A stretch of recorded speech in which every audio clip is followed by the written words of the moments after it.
সংস্কার বিচারের নামে দীর্ঘমেয়াদে ক্ষমতায় থাকতে চাইলে তা হবে দুঃস্বপ্ন, হুঁশিয়ারি সালাউদ্দিন।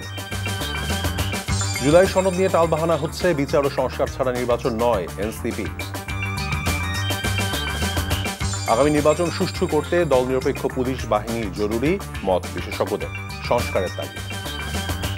ব্রাহ্মণবাড়িয়ার নাসিরনগরে দুই গ্রুপের সংঘর্ষ, ছাত্র দল নেতা নিহত।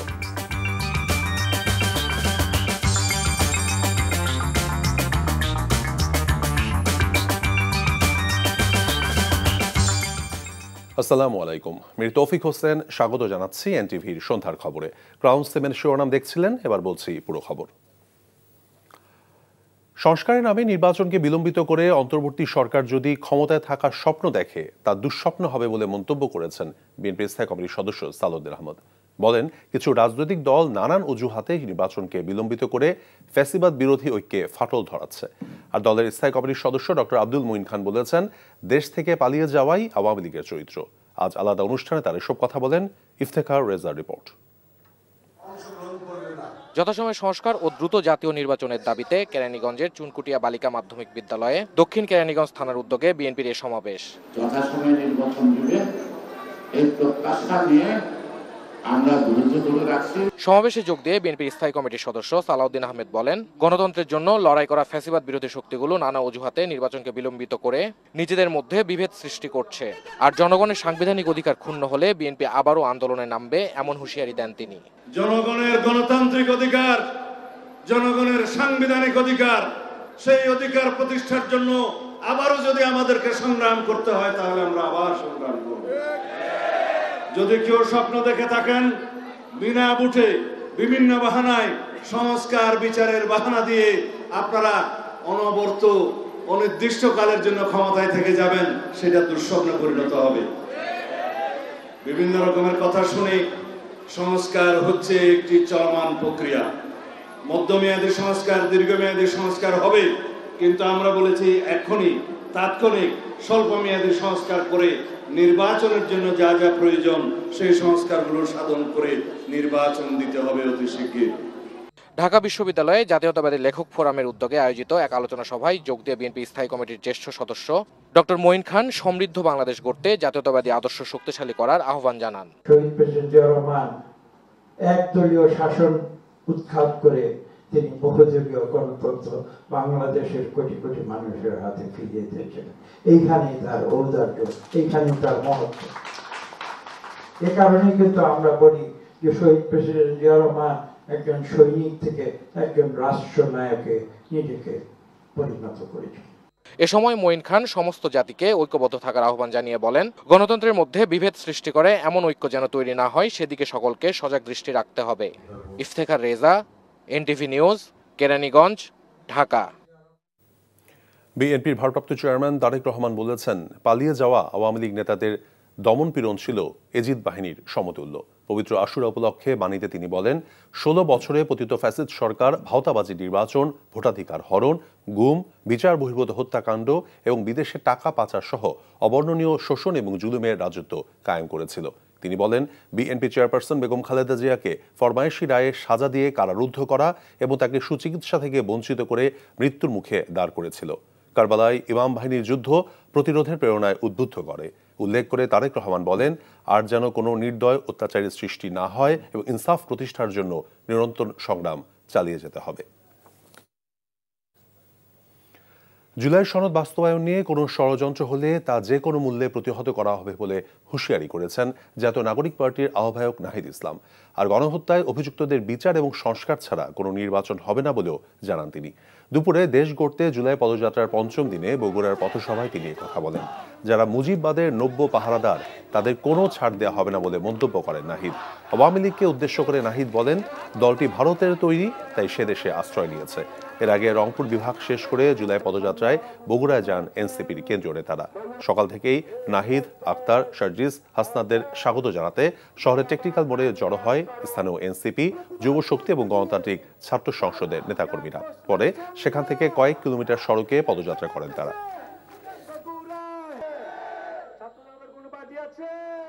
24-এর গণঅভ্যুত্থানের পরে আমাদের দাবি নিরপেক্ষ প্রশাসন, নিরপেক্ষ পুলিশ এবং নিরপেক্ষ আদালত নিশ্চিত করতে হবে। যারা জুলাইয়ের কথা, এই শহীদদের কথা, এই আহতদের কথা সংবিধানে রাখতে চায় না, তারা মুজিববাদের নতুন পাহারাদার। মুজিববাদের নতুন পাহারাদারকেও আমরা কিন্তু স্থান দেব না। জামায়াত ইসলামীর আমির ডক্টর শফিকুর রহমান বলেছেন, নতুন পুরাতন বলে কিছু দেখা হবে না, যেখানেই ফ্যাসিবাদ সেখানেই প্রতিরোধ করে তোলা হবে। সকালে কুমিল্লা দক্ষিণ উপজেলার পদুয়ার বাজারে পথসভায় তিনি বক্তব্য দেন। বলেন, নির্বাচন নিয়ে সবাইকে প্রস্তুত থাকতে হবে। যে শহীদরা রক্ত দিয়ে দেশকে আমানত রেখে গেছে, সে রক্তের সাথে কাউকে বেমানি করতে দেয়া হবে না। ডক্টর শফিক বলেন, ইদানিং কিছু রাজনৈতিক দলের দখল এবং লুটপাট প্রত্যক্ষ করছে বাংলাদেশ। দলগুলোকে সামলাতে দলের নেতাদের প্রতি আহ্বান জানিয়ে তিনি বলেন, অন্যথায় জনগণই তাদের সামলে দেবে।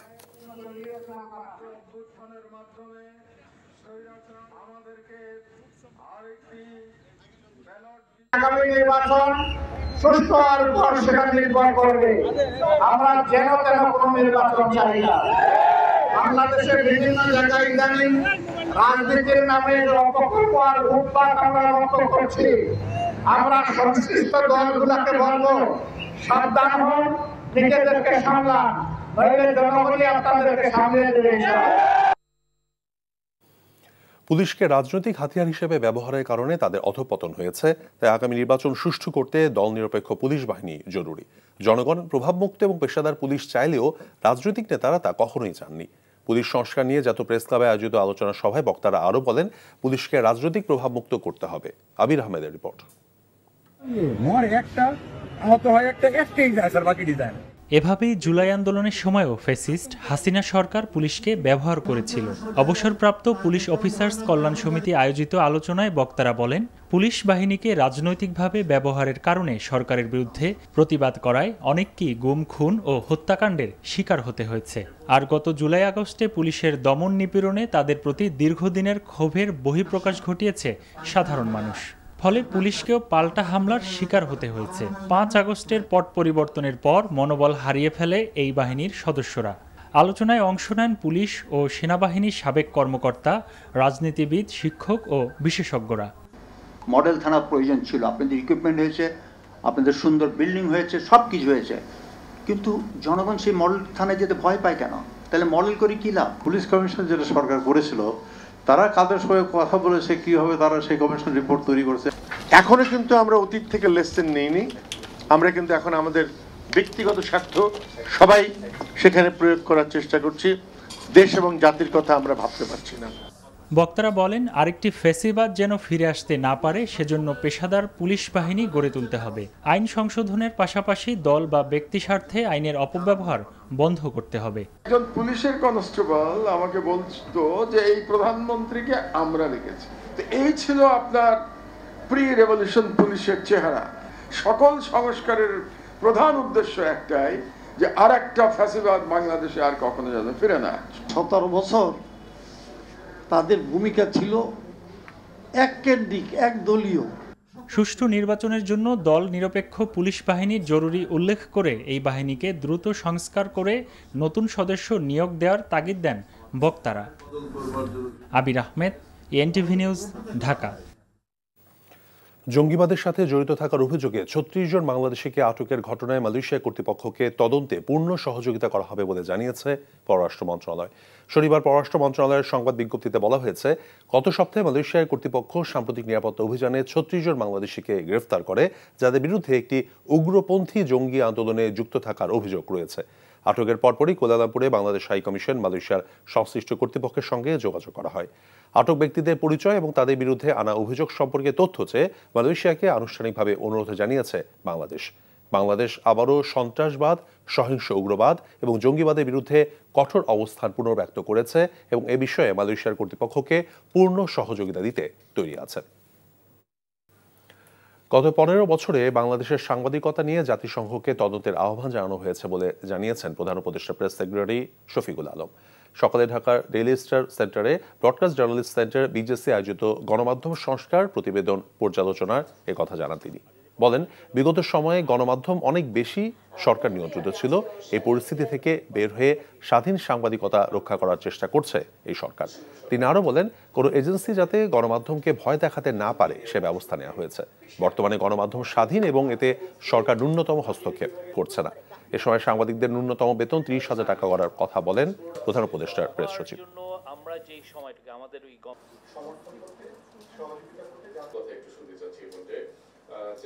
গত 15 বছরের যে জার্নালিজম সেটা নিয়ে কিন্তু আমরা কোনো আলাপই করছি না। সেটা নিয়ে আমার মনে হয় যে অনেস্ট আলাপ হওয়া উচিত। সেটা নিয়ে আমরা যেটা করছি, আমরা ইউএনকে লিখছি, ইউএনকে বলছি যে আপনারা বাইরের এক্সপার্ট দেন, দেশ দেখুক যে কী ধরনের জার্নালিজম হয়েছে। মানে ওই জায়গাটা অ্যাড্রেস করাটা খুবই ক্রুশিয়াল। তাহলে হবে কি, বাংলাদেশে একটা জার্নালিজমের উপরে একটা ট্রাস্টের জায়গাটা তৈরি হবে, যে না আমরা সামনে নতুন শুরু করতে পারবো।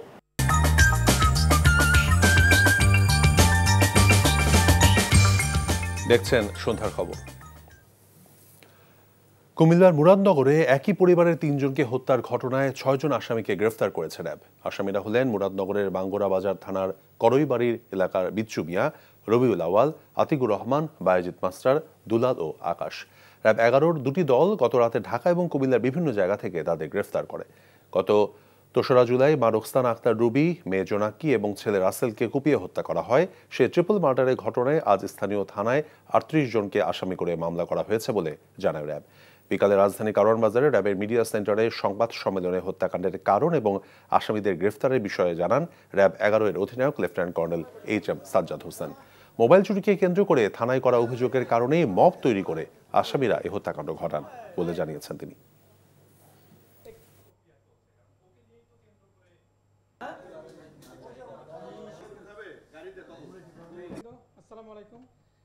এই যে থানায় অভিযোগ দায়ের করাকে নিয়েই যাদের মোবাইল চুরি করেছে প্লাস হচ্ছে যারা এটা সালিশ মিটিং করেছিল, এখানে বাচ্চু মেম্বার যে এলাকার মাতবর তিনি, এবং যেহেতু অভিযোগটা দায়ের করেছে এর প্রেক্ষিতে তাদের মধ্যে একটা ক্ষোভ জন্মে এবং এখানে এই বোরহানের ফ্যামিলিকে সহায়তা করছিল এই রুবি আক্তার।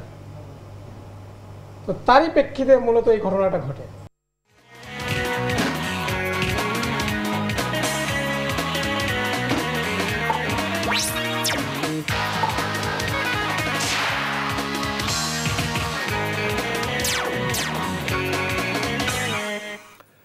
ইস্পাহান প্রিমিয়ামটি খেলার খবর। অবশেষে পিছিয়ে গেল ভারতের বাংলাদেশ সফর। 13 মাস পিছিয়ে আগামী বছরের সেপ্টেম্বর অনুষ্ঠিত হবে এই দুই দলের মধ্যকার সাদা বলের সিরিজ। এবছরের আগস্টে 3টি করে ওয়ানডে এবং টি20 সিরিজ খেলতে বাংলাদেশে আসার কথা ছিল ভারতের।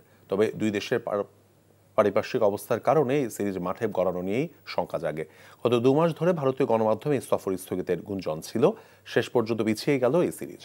এবছর আর বাংলাদেশ সফর করছে না ভারত। দুই বোর্ডের মধ্যকার পারস্পরিক আলোচনায় এই সিদ্ধান্ত নেওয়া হয়েছে। নতুন সিদ্ধান্ত অনুযায়ী 2026 সালের সেপ্টেম্বরে অনুষ্ঠিত হবে এই দুই দেশের মধ্যকার সাদা বলের সিরিজ। তবে ম্যাচের সূচি এখনও নির্ধারণ করা হয়নি। ফুটবল। নারী এশিয়ান কাপ নিশ্চিত করা বাংলাদেশ দলকে বিমানবন্দর থেকে সরাসরি হাতিঝিল অ্যাম্ফিথিয়েটারে সংবর্ধনা দেওয়া হবে, জানিয়েছেন বাফুফের সভাপতি তাবিত আওয়াল। রোববার রাত 1:30টায় নামার কথা নারী দলের। 2:30টায় শুরু হওয়া সংবর্ধনা অনুষ্ঠান দর্শকদের জন্য উন্মুক্ত রাখা হবে। যেই দর্শকই আসতে চায় বা আসতে পারেন, হাতিঝিলের পাশে যে অ্যাম্ফিথিয়েটারটা থাকবে সেই অ্যাম্ফিথিয়েটারে আমরা নারী দলকে এয়ারপোর্ট থেকে সরাসরি নিয়ে আসবো। সেখানে যারা যারা তাদের সম্মতি দিতে চান বা নারী দল থেকে কিছু শুনতে চান সেখানে আপনারা শুনতে পারবেন। যদিও গভীর রাত হবে, তবে আমরা মনে করি তাৎক্ষণিক ওদেরকে একটা সমর্থন দেওয়া উচিত। আর তার কিছু ঘন্টা পরে আমাদের কিছু প্লেয়ার আবার ভুটান চলে যাবে, ভুটান লিগে আবার যোগদান দেওয়ার জন্য। খবর শেষ করছি, তবে যাবার আগে ক্রাউন সিমেন্ট শিরোনামগুলো বলছি আরও একবার। সংস্কার বিচারের নামে দীর্ঘমেয়াদে ক্ষমতায় থাকতে চাইলে তা হবে দুঃস্বপ্ন, হুঁশিয়ারি সালাউদ্দিন। জুলাই সনদ নিয়ে টালবাহানা হচ্ছে, বিচার এবং সংস্কার ছাড়া নির্বাচন নয় এনসিপি। আগামী নির্বাচন সুষ্ঠু করতে দল নিরপেক্ষ পুলিশ বাহিনী জরুরি, মত বিশেষজ্ঞদের। সংস্কারের তাগিদ। ব্রাহ্মণবাড়িয়ার নাসিরনগরে 2 গ্রুপের সংঘর্ষ, ছাত্র দল নেতা নিহত। এই ছিল সন্ধ্যার খবরে। এই খবরের ভিডিও সহ আপডেট জানতে ভিজিট করুন এনটিভি অনলাইন www.ntv.bd.com। এছাড়াও এনটিভির জনপ্রিয় সব অনুষ্ঠান এবং খবরের আপডেট জানতে ভিজিট করুন আমাদের ইউটিউব এবং ভেরিফাইড ফেসবুক পেজ। রাত 10:30টায় রাতের খবর দেখার আমন্ত্রণ রইল। ধন্যবাদ সবাইকে।